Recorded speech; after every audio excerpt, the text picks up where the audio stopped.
Hello everyone, my name is Nityanand Singh, and today we're talking about the Dunning-Kruger effect. Have you noticed that people who know very little about a topic are often the most confident? The Dunning-Kruger effect is a cognitive bias where people with low ability overestimate their competence. This means the less we know, the more likely we are to think we're experts. Psychologists David Dunning and Justin Kruger found that people with low skills not only make more mistakes, but also fail to recognize their errors. Essentially, they don't know what they don't know.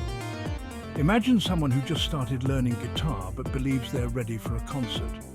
The Dunning-Kruger effect can happen to any of us in areas where we're not fully informed. As people gain more knowledge, they become more aware of their limitations and less confident.